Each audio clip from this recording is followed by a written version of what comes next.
What's going on, guys? It's Greg here, aka NYPrepper, and this is part 2 in how to start a fire in the wilderness series. Okay, if you didn't see part 1, I recommend you guys go and watch part 1. It's going to be in my Firecraft playlist. I have a bunch of fire starting videos in my Firecraft playlist, and I'm also going to put a link up above, so you can click on that link and you can go back to part 1. Part 1 is an introductory video just covering the basics of how to start a fire. I talk about the different types of fuel, kindling, tinder, and fuel wood. I talk about ignition methods. I talk about the fire triangle. Okay, I talk about basic concepts that you need to understand. You know, if you're a seasoned outdoorsman, you know, this video may be a little bit boring for you, okay? But if you're new to prepping and you're new to the outdoors, this video will be very useful, okay? And even if you're a seasoned outdoorsman, you may pick up a few ideas from my video here, because I'm going to go through my fire kit and I'm going to show you guys my fire kit and all my tinder sources that I carry in my hiking packs, my hunting packs, and in my bug out bag. All right, so I'm gonna take out all my fire starting stuff, my fire steels and my tinder sources, and I'm gonna show you guys all those things. All right, so without further delay, let's get started with the meat of the video now. Okay, so the first thing that before you start a fire, okay, before you even think about starting a fire, you need to ask yourself a very important question, and that's, why am I starting the fire? Okay, and also, do I really need to start the fire? All right, starting a fire takes time.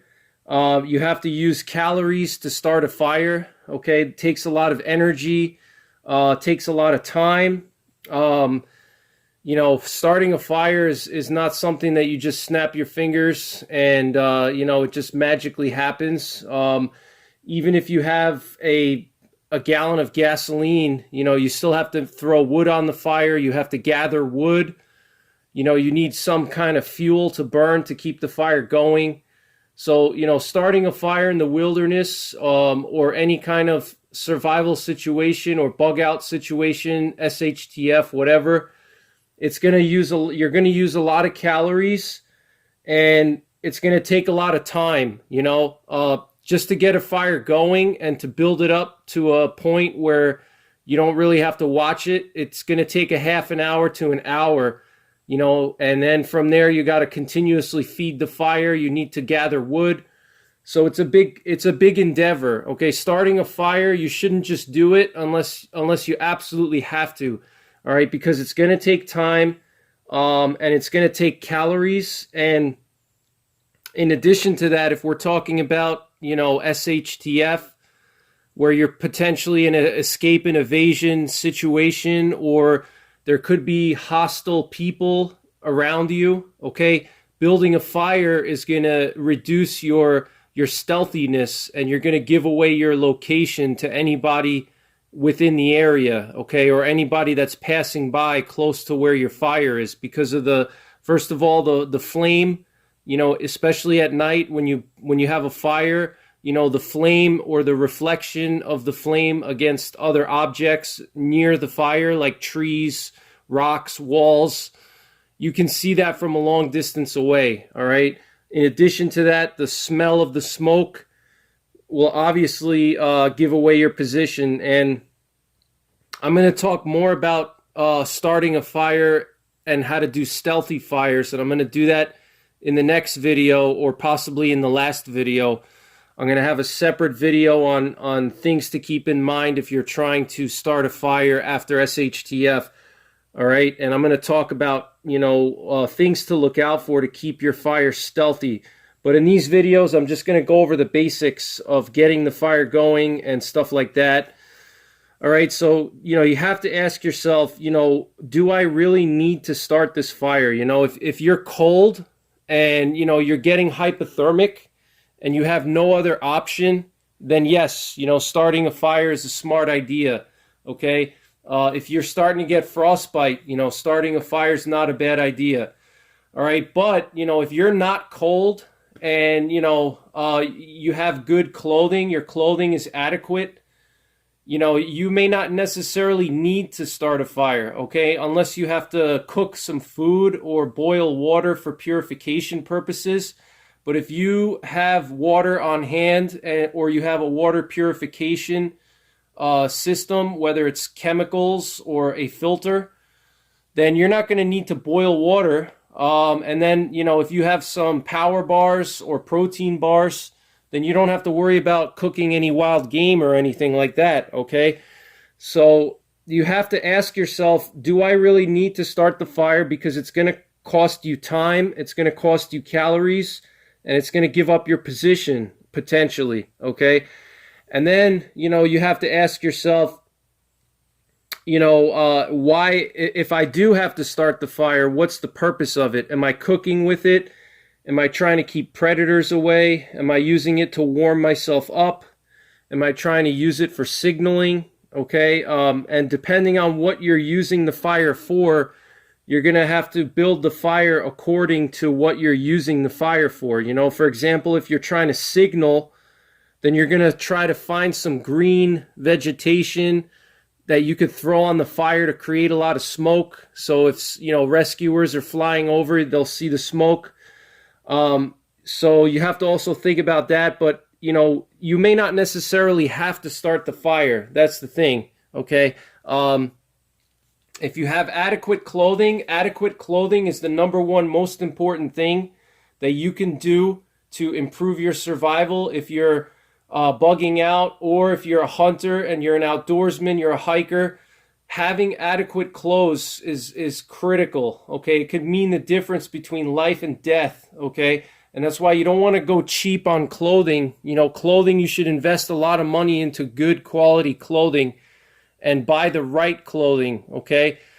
That's absolutely essential, because your clothing is going to be like a shelter for you, okay? If you have adequate clothing, you don't have to build a fire and you don't have to build a shelter, okay? All you have to do is just find a place where you can take cover, all right? Just like wild animals with good fur on them, like deer and moose and bears, they don't really have to build shelters. All they do is they find a coniferous forest that has a lot of overhead cover, and if it's snowing and windy, they just go into that conifer stand so it breaks up the wind and the snow, all right? And you could do the same thing, okay? If you have adequate clothing, you don't have to build intricate shelters, and you don't need to spend time and energy building a fire, because your clothing is going to keep you warm, okay?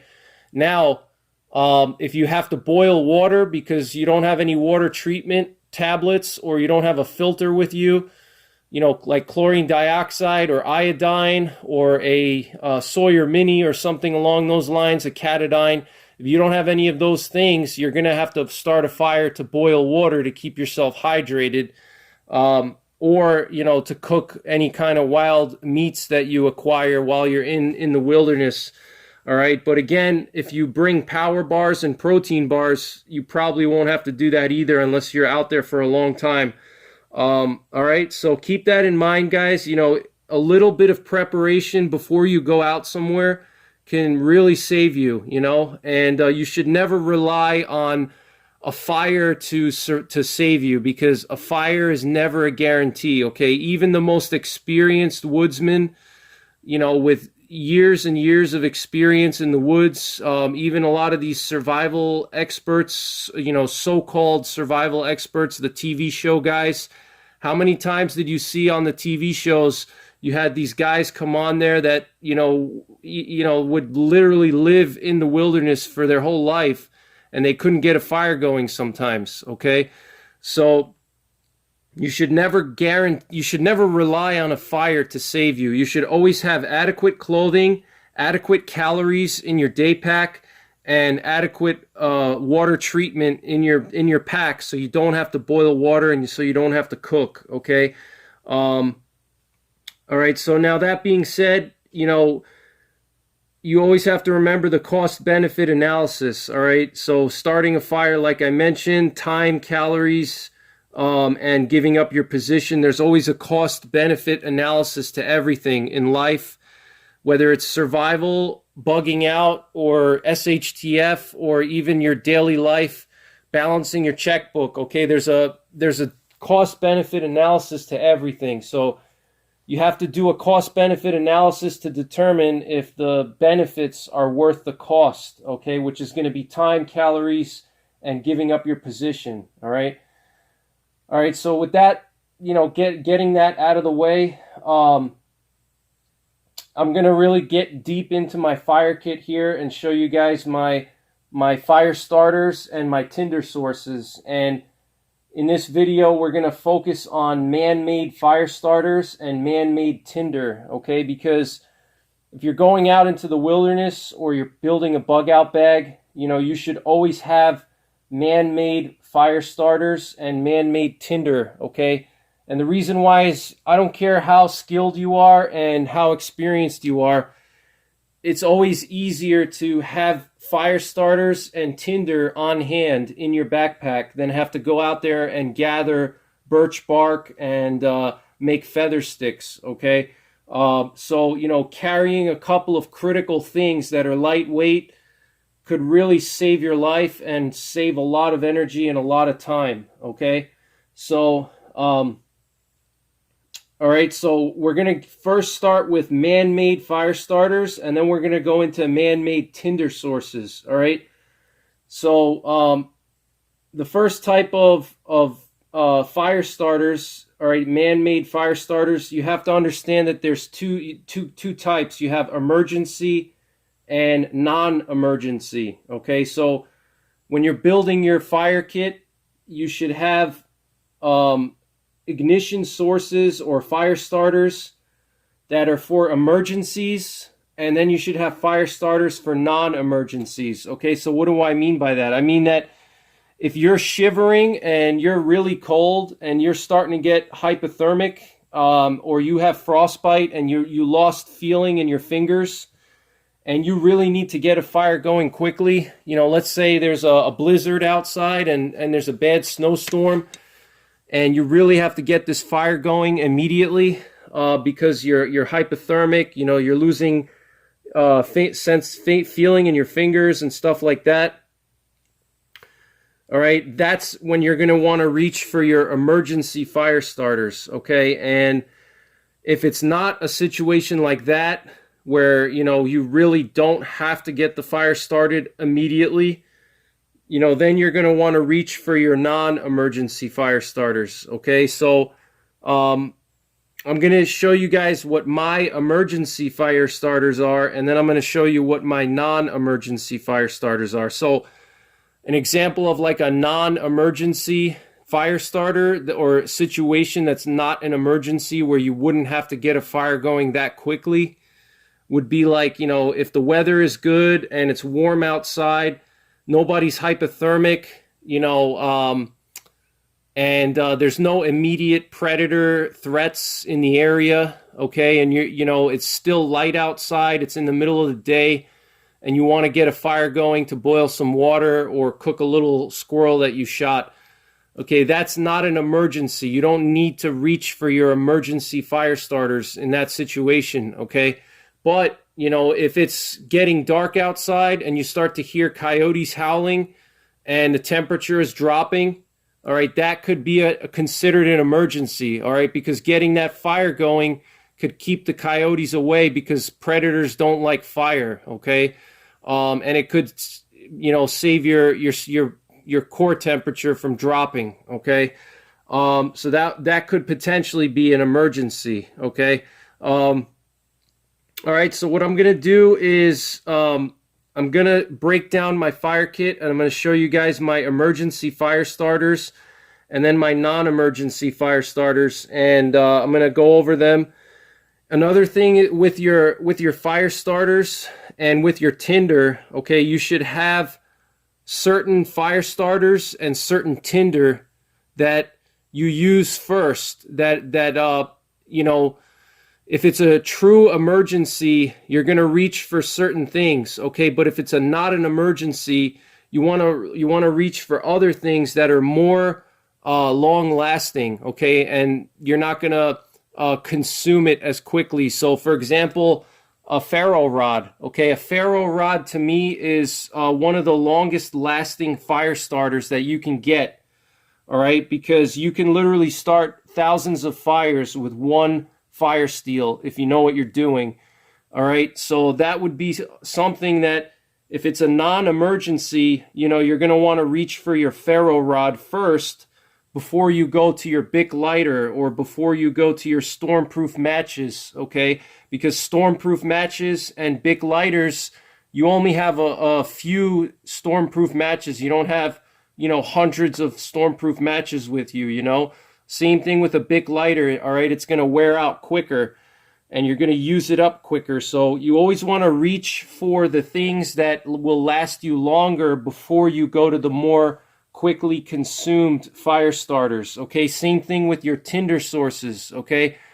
Same thing with Tinder. You know, if you're in an emergency, you're going to want to go for the things that start the fire immediately. But if it's not an emergency, you're going to use the Tinder sources that are going to last the longest, okay? Because what you don't want to do is you don't want to use up your Tinder, your emergency Tinder when it's not an emergency, because those emergency Tinder sources are harder to replace than the non-emergency Tinder sources, okay? So, all right, without further delay, I'm going to go through my fire kit now. I'm going to break it down and show you guys everything in here. So, this is just a day pack that I have, and the first thing, you know, I'll show you guys is on my knife here, on my knife sheath, okay? In this knife, I have my Benchmade Arvensis. All right, this is a really good knife here, very, very sharp. This isn't necessarily my survival knife. This is actually my SHTF knife. I usually don't use this when I'm in the woods, like bushcrafting, because it's more expensive. But on the outside of this sheath here, I have my ferro rod right on the outside here. Okay, I have this pocket right here, and I can easily access my ferro rod without having to dig into my pack.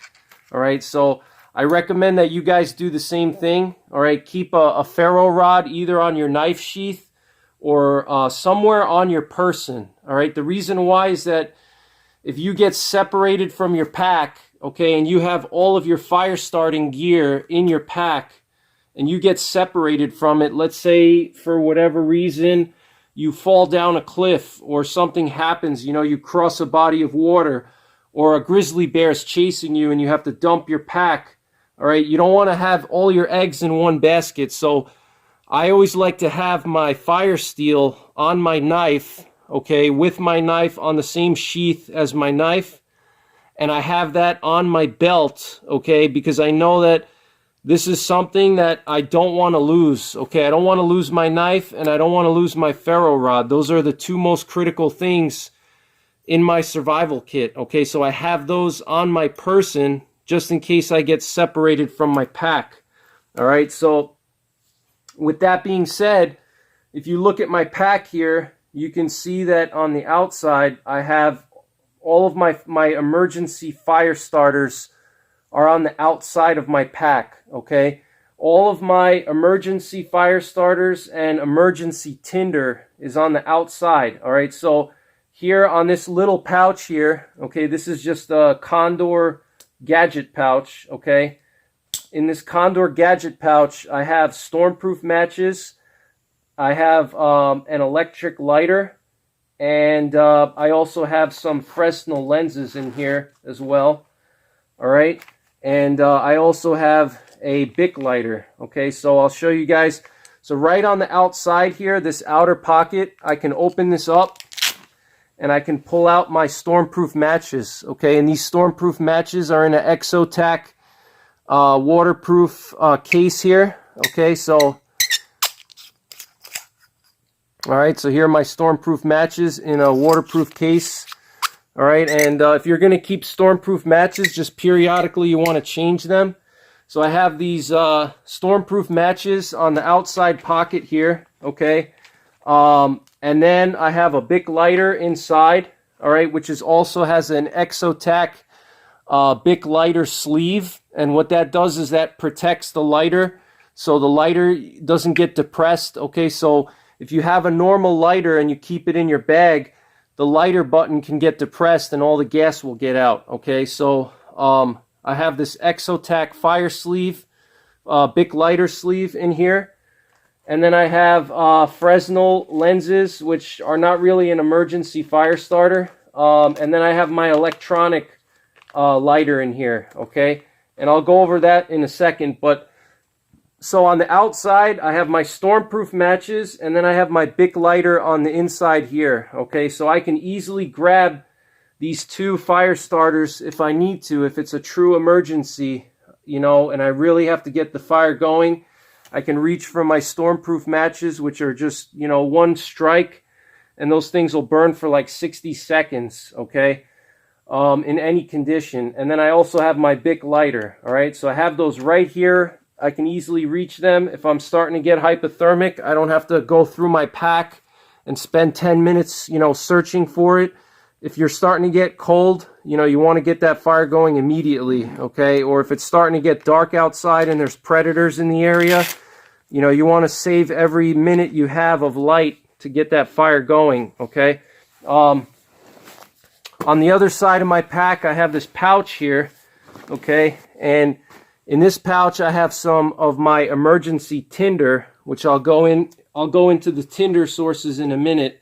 All right, but I want to just finish up the emergency ignition. So my three emergency fire starters are going to be my stormproof matches, okay? Stormproof matches, Bic lighter, okay?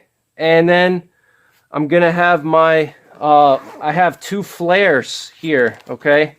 In this pocket here, I have all my, more of my fire stuff. In this pocket on the outside of my pack, I have two flares, okay, two mini flares.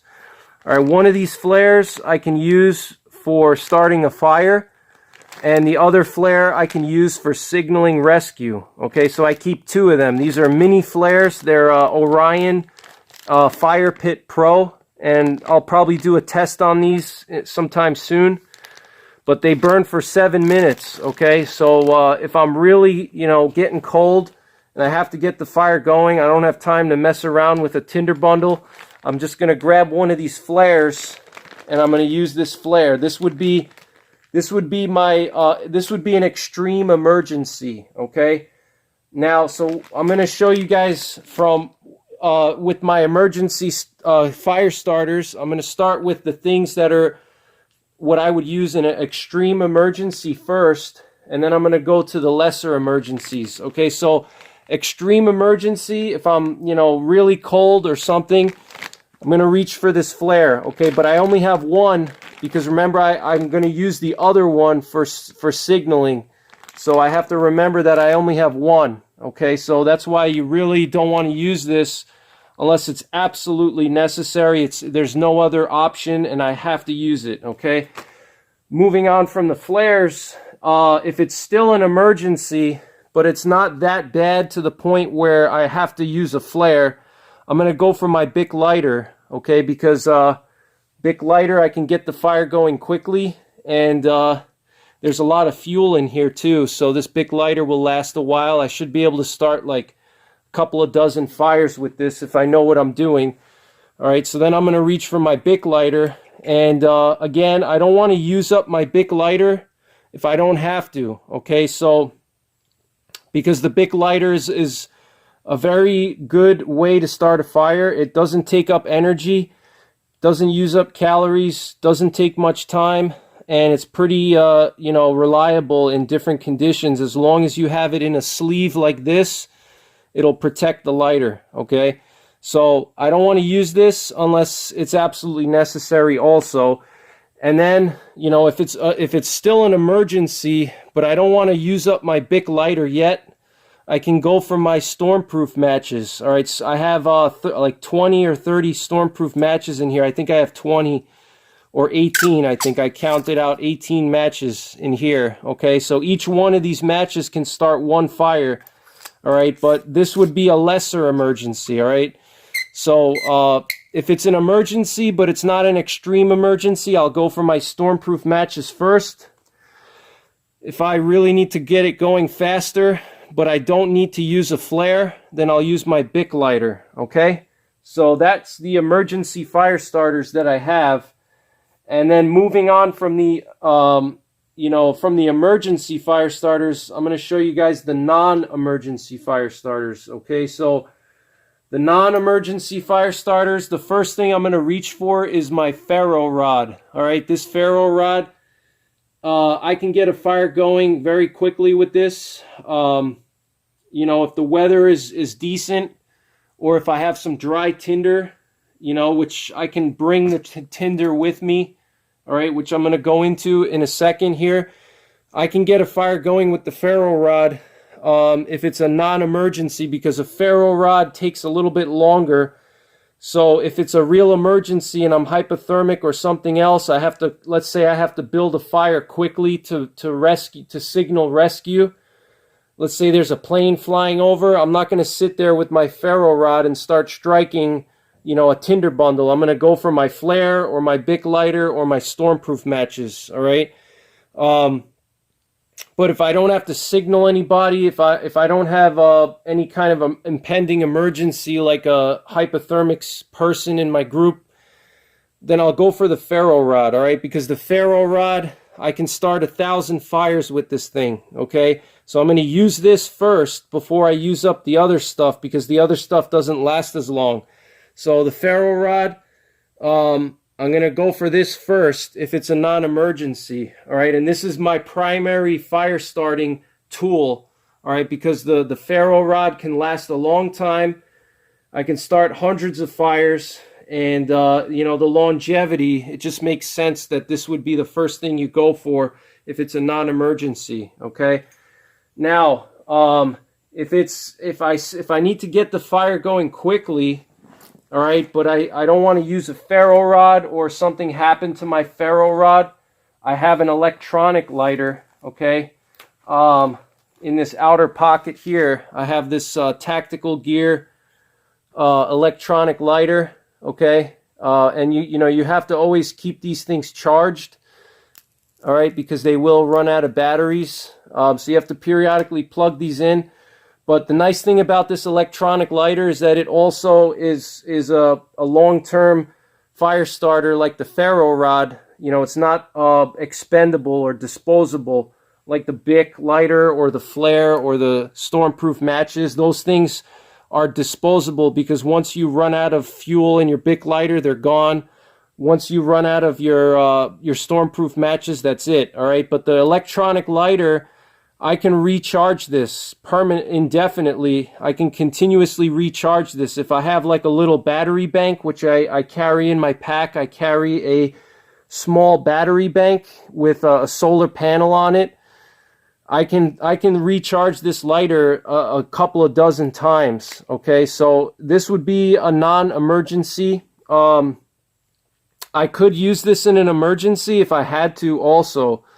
All right, but for a true emergency, I'm going to go for Bic lighter, stormproof matches, and flare. All right, because it's an instant flame.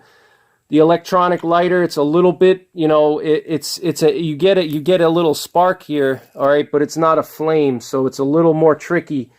But these are the two non-emergency fire starters that I use. Okay, electronic lighter and ferro rod. All right. So, and I also have Fresnel lenses in here. I have these Fresnel lenses, which are just it's just like a magnifying glass. And those can also be used too if I have time to play around. Fresnel lenses take a little bit of effort to get them going. And then obviously I always carry spare strikers for my ferro rod. And I also carry a spare charging cord for my electronic lighter. All right, so...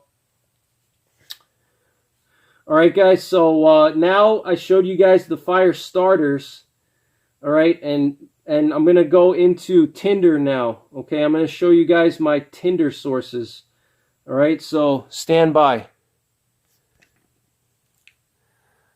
All right, guys, so why do we want to carry a Tinder source with us when we're in the woods, okay? Same reason as the fire kit, okay? We want to conserve calories, we want to conserve time, and we don't want to give our position away if we're talking about bugging out, okay? You know, starting a fire is very time and labor intensive. And another thing, especially with Tinder, is that, you know, Tinder it can be very time consuming to find Tinder in the wild, okay? If you don't have any Tinder sources on hand, it could be very difficult to find a dry Tinder that's going to help you start the fire, okay? If you recall from part 1, Tinder is the finest material that will catch a spark or a lighter flame, and that's where you start your fire from. You start it from the Tinder, and then you build it up with kindling and fuel wood. All right, so sometimes sourcing dry Tinder can be difficult. You know, if, for example, if it's raining outside and or it's snowing or the weather is bad, you know, finding dry Tinder can be a problem. It may not be that easy. Okay, so that's the first thing. The second thing is going around and looking for dry Tinder is time consuming, and it's going to use up calories that you need. All right. So just bringing some Tinder with you that weighs, you know, barely anything can save you hundreds of calories and, you know, hours of work in trying to walk around the woods and look for something that's dry that can burn. All right. And making a Tinder bundle out of it. All right. So, and also for escape and evasion purposes, if we're talking about bugging out or SHTF, you know, walking around the woods and looking for Tinder sources is going to give your position away. You know, you're walking around and, you know, trying to find some kind of dry Tinder it's going to increase the chances of somebody seeing you, hearing you, or smelling you. Okay. Because when you're looking around for Tinder, you're going to be making noise. You're going to be walking around.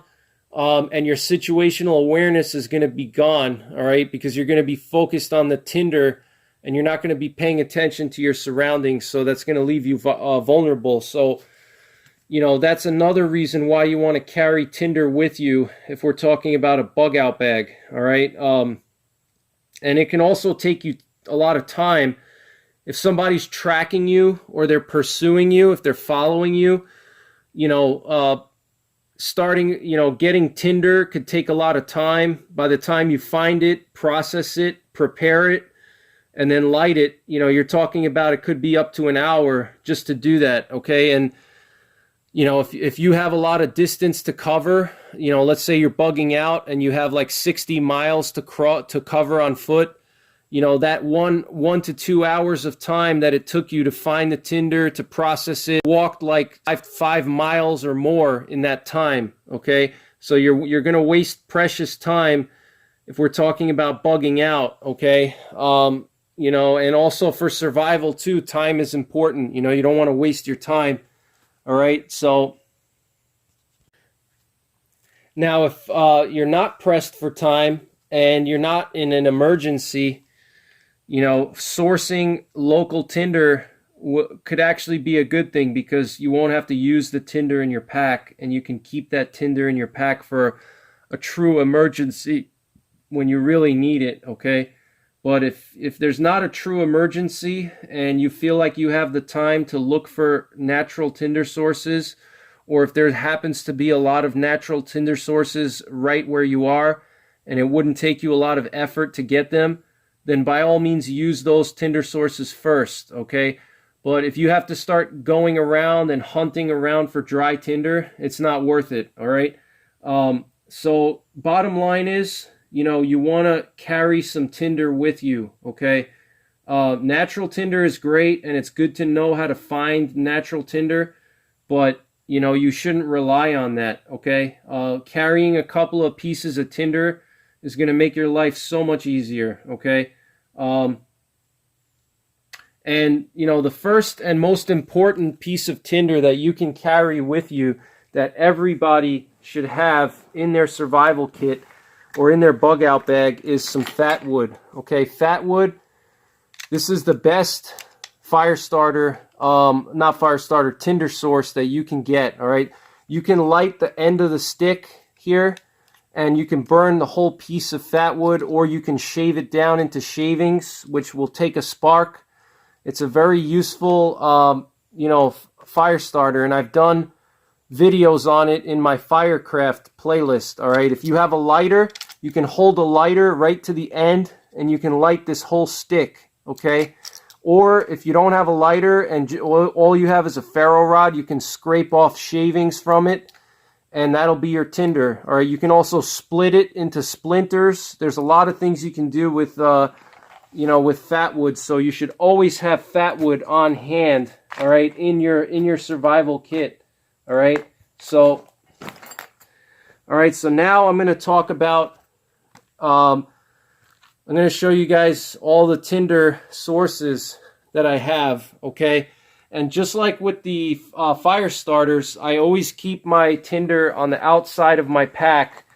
All right, especially my emergency tinders. I try to keep them either on the outside of my pack or inside, but on the top. So as soon as I open my pack, they're right there. Okay.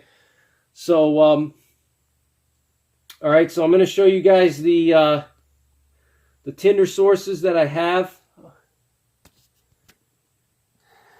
Now, another thing with the fat wood is that it's cheap and waterproof and readily available. You can buy bags of fat wood you can buy a huge bag of fat wood for like $10, okay? So it's really a no-brainer, all right? And I carry a few of these in all my outdoor bags and my SHTF bags, okay?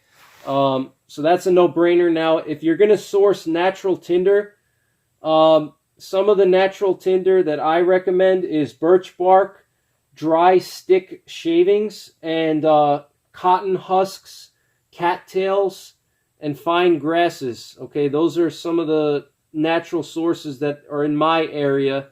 Every area of the country and of the world is different though. All right, but dry sticks are always going to be pretty much in any part of the world where there are trees. You can find a dry stick, and you can scrape off some shavings from it, and then you can strike that with your ferro rod, okay? So that's always anywhere you can do, okay? So, all right, so just like with the fire starters, with the tinder, you have emergency tinder, and then you have non-emergency tinder. All right, so first we're going to go through the emergency tinder, which is the tinder that I would use in an absolute emergency. If I really have to get the fire going, okay, I'm going to use some magnesium shavings. All right, wet fire tinder. I'm going to open up my pack because I have some of my stuff in here in my pack, okay? Let me just get this out for you guys. I'm going to get some of my tinder out here, okay? All right.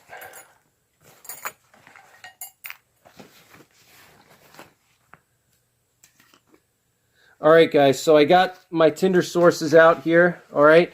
So, as you notice, they were very easy to grab. I could find everything, okay, that I needed, and they were easy to find, all right? And just going to organize some stuff here. All right, so here are my tinder sources. I have these orange containers. I have this black aluminum container here. I have a waterproof pouch with some steel wool, and I'll get into that in a sec. I have a waterproof pouch with fat wood shavings in here. Okay, this is watertight. And then I have this container here with a special fire starter. I've done a review on these. All right, this is just a natural fire starter. All right, and so I'm gonna go through my tinder sources now. So, for extreme emergencies, if I really have to get the fire going immediately, and you know what I'm going to do is I'm going to get my steel wool. Okay, I have my steel wool in here, and then I'm going to get my battery. All right, and I'm going to take I have a waterproof container here. Okay, and in this container I have it labeled BAT, which means battery. All right, in this container, this is a UCO Stormproof match container that you can buy these for like $2. And these are really great, okay, if you want to keep something dry, especially fire starting stuff. Okay, in here I have a battery. This is just a regular like 10 volt or 12 volt battery or whatever it is. All right, I have it in here watertight. And if it's an emergency, I'm going to take that battery, I'm going to pull a little bit of steel wool out of this pouch, and I'm going to touch the battery to the steel wool, and it's going to cause the steel wool to catch on fire, okay? So that's the extreme emergency. I'm going to use that, okay? Moving on from that, I have wet fire tinder, okay? Wet fire tinder is a chemical fire starter, okay? It's just a little cube. It's like a white cube. I've done a review on it on my channel. You can check that out in my Firecraft playlist. Okay, wet fire tinder would be the other one, and then also magnesium shavings. Okay, magnesium is a very hot burning metal, especially when you have shavings. Okay, in this container I have it's filled with magnesium shavings. All I do is I take a little pile of that and I strike it with my ferro rod, or I light it somehow, and that's going to burn very hot, and it'll catch pretty much anything. It'll burn for thousands of degrees, okay? But I'm going to go for the steel wool and the battery first. If it's a real emergency, if it's an emergency but I don't need to go to the steel wool, but it's still an emergency, I'll go to the wet fire tinder. And then if it's an emergency but it's not super critical, I'll go to the magnesium shavings, okay? Now, moving on from that, we also have cotton balls, okay? So, we're going from the most highest emergency to the least emergency. So, all right, we're going to continue on. We have our steel wool for the most extreme emergency, then the wet fire tinder, then the magnesium shavings. If I don't need to use any of those, then I'm going to go for my cotton balls, okay? And I'll show you guys the cotton balls here, okay? I have a bunch of cotton balls. There's no Vaseline on these, okay? The reason why I don't put Vaseline is so it can take a spark very quickly. All right, so I have this container here, and it's filled with cotton balls, okay? All right, then from there, I can go to these Tinder Quick tabs. These are like little cotton tabs, okay? If it's not as much of an emergency, I'll use these before I use the cotton balls, because these are, I can carry more of these, okay? Cotton balls, I can only have like 5 or 10. Versus this, I can carry a lot more because they're smaller, okay? So I'm always going to use the things that are more abundant first than the things that are least abundant or most disposable, all right? And that's always a general rule of thumb with anything in your fire kit. You always want to use the most abundant thing first before you go to the least abundant thing, okay? So cotton ball, and then we went over the Tinder Quick tabs, and now we got fatwood shavings, okay? In this container, I have very, very fine fatwood shavings, and I've done a video on it. All right, you can see these very fine shavings. I took a piece of fatwood, and I spent a half an hour with my knife just shaving off very fine shavings, so I don't have to actually do that when the time, arises that I have to get a fire going. I don't have to sit there and try to shave off shavings from my fatwood when it's raining outside or something. I already have the shavings in here, and all I got to do is just pinch a little bit of the shavings between my finger, and that'll get the fire going, okay? All right, and, aside from that, I also have these larger shavings. These are larger shavings that they're bigger than the small. These are the fine fatwood shavings, which is more for, this is more of a tinder source, and this is more of like a kindling source. All right, as you see, these shavings are quite large. So what I'll do is I'll use this fine fatwood shaving first, and I'll catch that with a spark.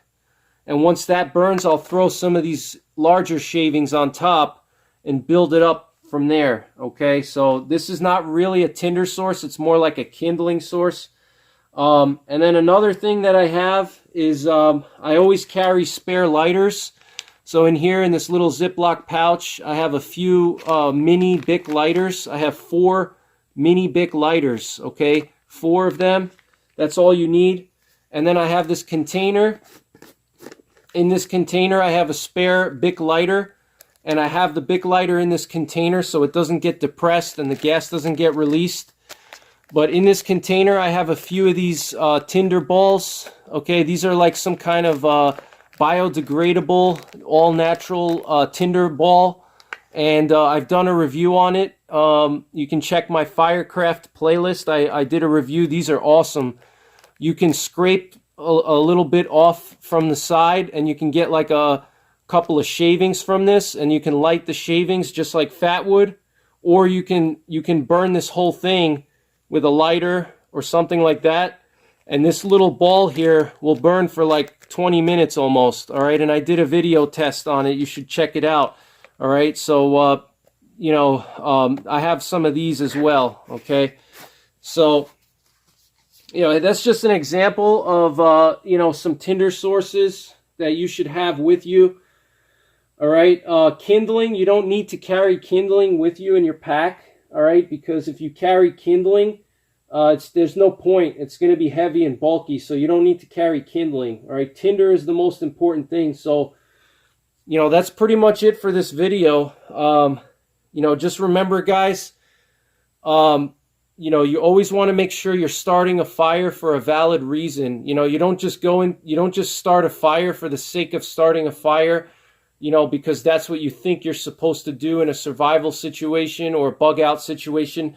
You don't need to start a fire, okay? If you have clothing on and you can find shelter that's already available and you have food and you have water treatment methods, why do you need that fire? You know, you don't need it, okay, in that situation. Now, if you're cold, if you need to cook food, if you have to boil water, if you have to signal, if you have to keep predators away, then yes, you know, then you need to have a fire. But if you don't need the fire for any of those things, you know, then you don't have to go through the time, the calories, and potentially giving up your position if it's a bug out situation. But, you know, here's my Tinder sources and fire starters.